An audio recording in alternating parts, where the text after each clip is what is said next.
What up, y'all? Any of you have one of those Roomba type vacuums? I don't know what to think. In order to, I don't know, save a little bit of money, we bought kind of a knockoff version of a Roomba. And for the most part, yeah, it picks stuff up. I mean, I clean a lot of hair and dust and stuff we don't want to talk about out of that Roomba. But here's my problem. It seems like as soon as it leaves its charge station, it goes right for the nearest cord, the charge cord, electrical cord, or it gets caught up in the dining room table like a freaking rat in a maze. I was lying down in bed and I hear our stupid little vacuum. Something was wrong. And I come into this room. This vacuum literally had this caught up in it, and it had a freaking guitar pick on it, like it was just cruising around looking for something to play. What's crazy though is this was for the most part on my amp. It wasn't on the ground, so I worry sometimes. I did something stupid with my last Reax video. You know, I'm trying to put out the best quality stuff I can put out. I'm usually pretty particular about that. And of course, the last video I put out, the last Reax video I put out for Snarky Puppy, you can't hear the music. So all of a sudden you find yourself staring at a pasty middle-aged white guy, breathing heavily, staring at a screen, and I'm sure it was pretty uncomfortable for many of you, and I'm sorry about that. Usually I listen to these things, and my assumption was, if you can hear me speaking, then we're going to hear the music. So, but a few of you commented saying, "Hey, man, I just queued it up on YouTube, and I just listened to your Reax that way." So. You guys must be desperate for some Snarky Puppy. What I did is I promised I would make it up to you. I had a few of you recommend a Snarky Puppy track. Man, this particular one, "What About Me?" is from, I believe, the same performance that I attempted to react to a few days back. So, with that in mind, let's listen to Snarky Puppy. What About Me? And hopefully this time you can hear it.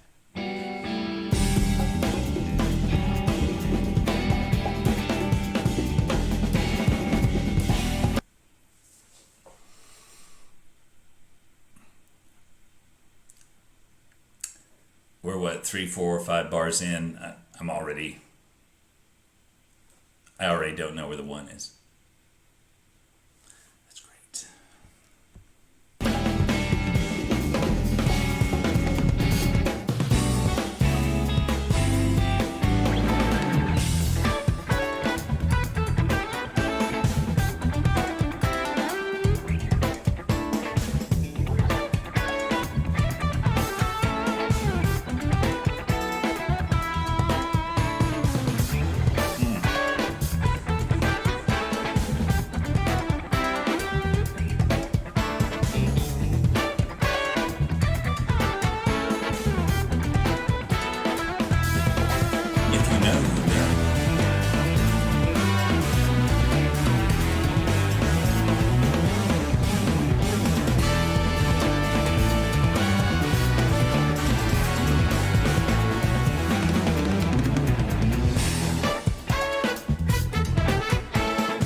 Larnell, man. You're making the rest of us look bad, man. Come on, man.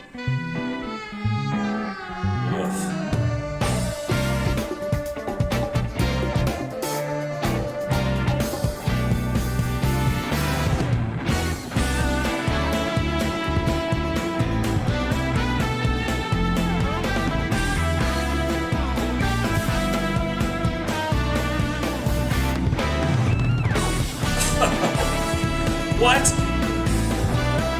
What? What's that? What? We gonna creep it on back a little bit. He did something amazing. Let me try it.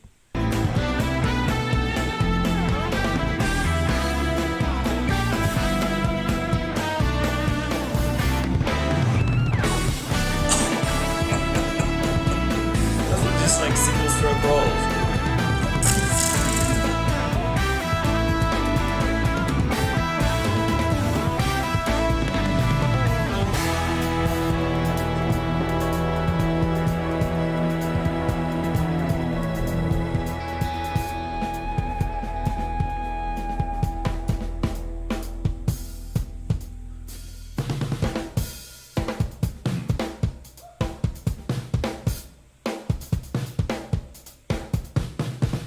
So,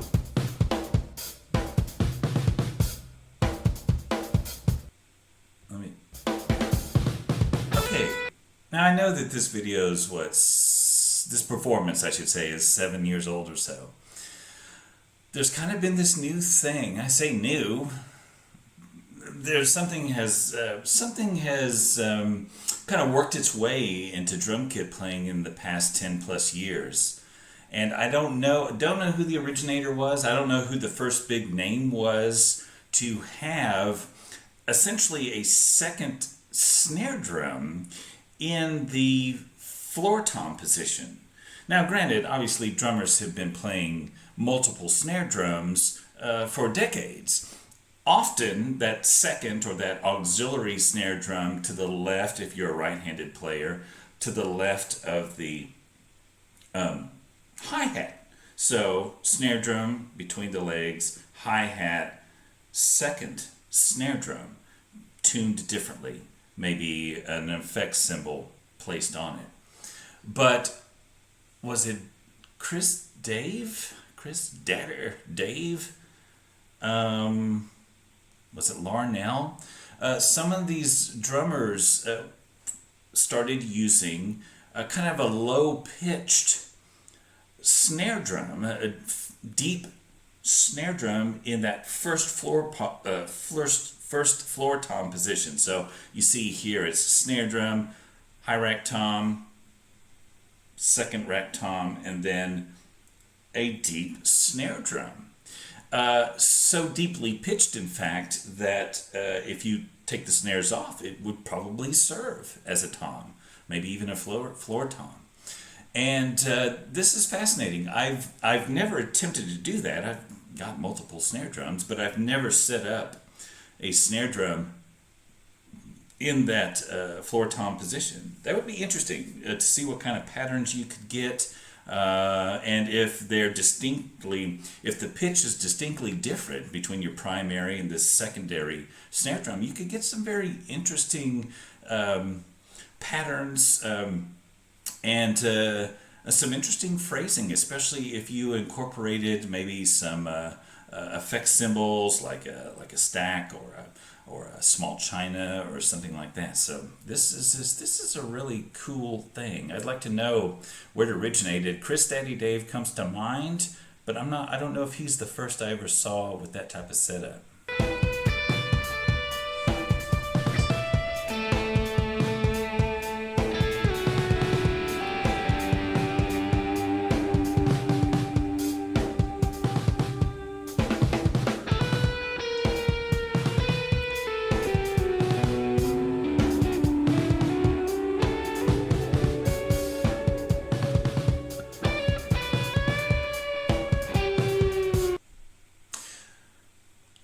Any of these guitar players have a big muff?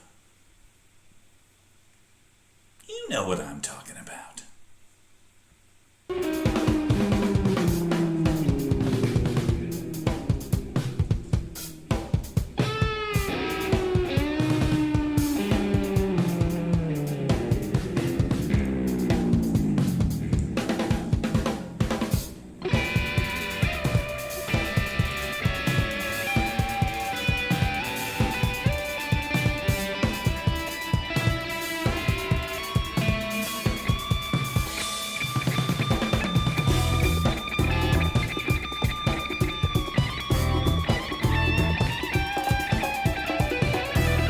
I have not seen every Snarky Puppy performance on YouTube, but this is like the most rock and roll, bluesy guitar solo I've heard.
That's what those guys just said, like.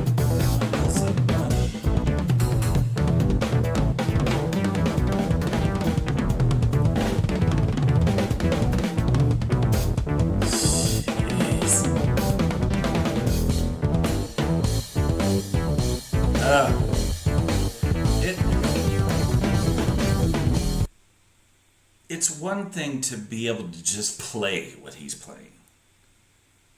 Most people can't. But it's something entirely different to be able to execute that with a band, with precision, keep it on time, to essentially be the soloist and be the timekeeper at the same time. Now I know that everyone around him is a first-class musician. It's not just him, but it's so damned impressive. And kind of frustrating.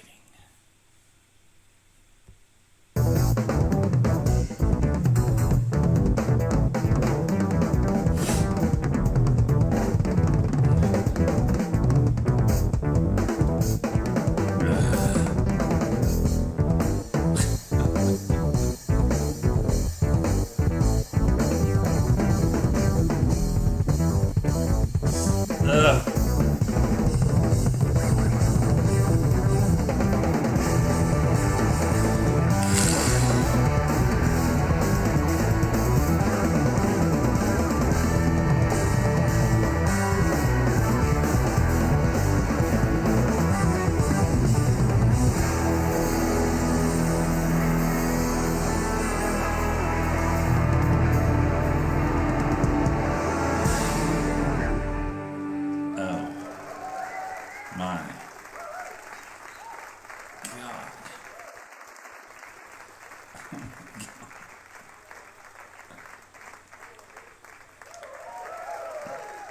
Jeez.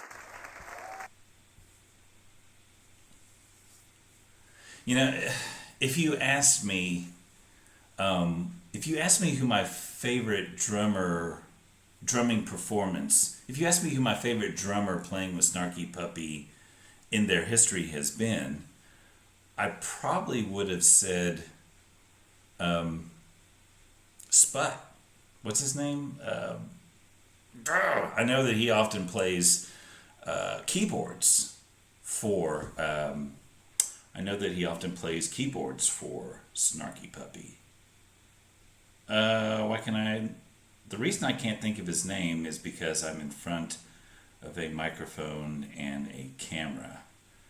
But his name is Robert Seawright.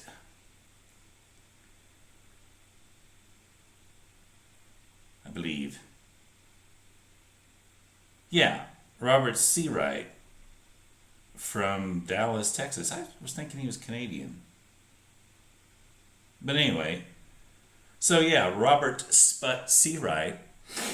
I'm pretty sure I'm gonna feel real stupid if I'm off on this, but I was thinking I've seen him play keyboards from time to time with Snarky Puppy, or am I completely off the mark? Well, I know that Sput is an amazing drummer, and some of his performances with Snarky Puppy have been my favorite. But Larnell is he's just a phenom. He has the instinct. Obviously, he has the chops, the musicality. He just knows how to properly navigate and execute complicated pieces like this.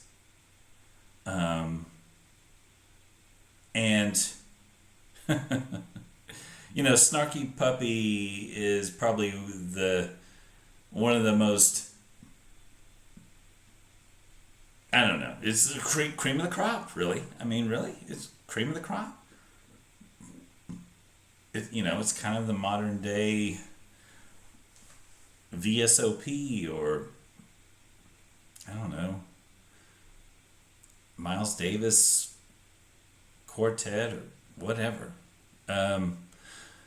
Anyway, top notch, and it's just proof that if you want to get to this level, practice, practice, practice. But I think these guys obviously, what we're hearing and what we're seeing here is not simply the result of practicing and going to a music school. This is that probably combined with talent and instinct and just a musical gift that flows through your person that most people simply don't have.